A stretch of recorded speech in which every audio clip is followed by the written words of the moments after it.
que eu estava imaginando é se essas eliminatórias fossem no formato antigo, só com 5 classificando, a gente já está num drama hoje, né? Porque foi um jogo bom, razoável para bom da seleção, mas foi 1-0. Imagina se o Brasil estivesse precisando realmente dessa vitória desesperadamente com 1-0, eu fico um pouco preocupado ainda. Claro que melhorou muito se a gente for comparar em relação ao time do Dorival, do Diniz, enfim, do Ramon, mas ainda é preocupante pensar que o Brasil termina não, porque ainda faltam 2 jogos, mas passa em terceiro e com dificuldade até para ganhar do Paraguai em casa. Por mais que o Paraguai, né, esteja num momento ótimo, a primeira derrota, né, do Alfaro em 10 jogos, mas assim, a gente esperava um pouquinho mais. Eu acho que o jogo foi, como eu falei, de razoável para bom, mas pensando em Copa do Mundo falta bastante coisa, né? Luizão, a gente estava aqui, né, no último jogo contra o Equador e a gente falava muito do que a gente viu em campo ali, longe, né, de ser algo ideal,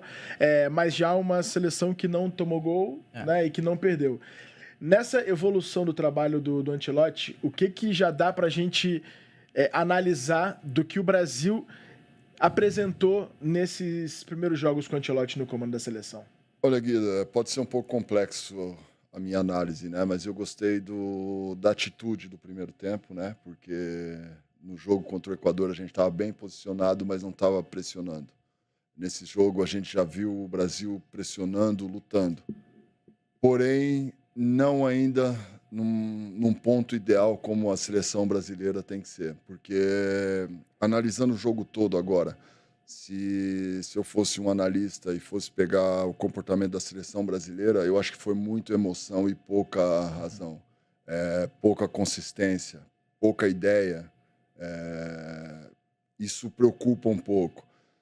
Preocupa menos porque houve o esforço, houve a tentativa de se esforçar, de chegar na bola, no último jogo eu lembro que teve um atleta que tirou o pé, nesse jogo colocaram o pé.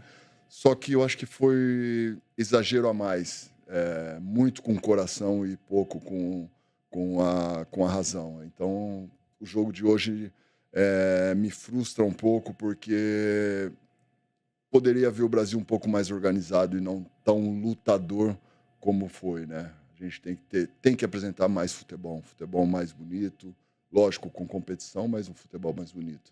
Perfeito. Vamos mostrar a tabela de classificação, só para a gente poder acompanhar como está nesse momento. O Brasil na terceira colocação, lembrando que Peru e Equador estão jogando ainda, né? Por isso, ainda momentânea, mas o Brasil já matematicamente classificado. A Argentina em primeiro, Equador em segundo, Brasil em terceiro, Uruguai em quarto e o Paraguai, né, que jogou contra o Brasil ali na quinta colocação.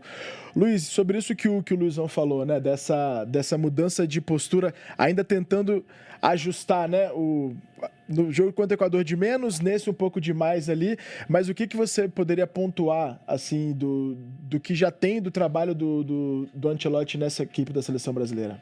Ele já deu mais consistência defensiva, acho que a presença do Alex, zagueiro, foi uma surpresa agradável. Ele jogou muito bem os 2 jogos. Acho que talvez a gente tenha achado realmente uma alternativa bem interessante para aquele lado esquerdo ali, né? Vai competir com o Magalhães e tal, quando voltar o Gabriel, mas acho que é um cara que provavelmente vai estar na Copa do Mundo pelo que mostrou nesse cartão de visitas dele, né? Jogos complicados.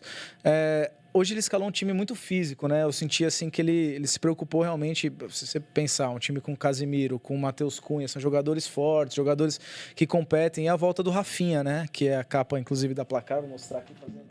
Nosso merchan tá aqui, ó, a entrevista que eu fiz com o Rafinha em Barcelona, tá na Placar TV, na íntegra, disponível. É um jogador que se doa muito pro time, né? O Rafinha, acho que inclusive é por isso que ele tá cotado a ser um dos melhores do mundo nessa temporada, porque ele alia o talento que ele tem, né? O faro de gol com um esforço muito grande. Acho que principalmente no primeiro tempo isso foi uma marca muito, muito clara ali, né? Um time que competiu, o gol do Brasil do Vini sai de uma roubada de bola ali do Matheus Cunha. Então, isso acho que é o ponto a se destacar, né? Principalmente no primeiro tempo foi bom. Eu gostei da pegada do Brasil, né? Mas no segundo tempo caiu bem e eu acho que ainda falta inspiração. Acho que tem alguns erros de gesto técnico mesmo, né, Luizão? Que a gente fala, pô, o Brasil não pode errar algumas decisões desse jeito, assim.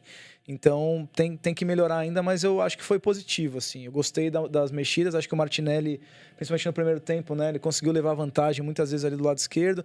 Gosto de ver o Vini mais móvel, não tão grudado na ponta esquerda. Acho que ele não fez um jogo tão bom, mas fez o gol, decidiu, porque estava na área para finalizar. Então, acho que esse é um ponto positivo, né?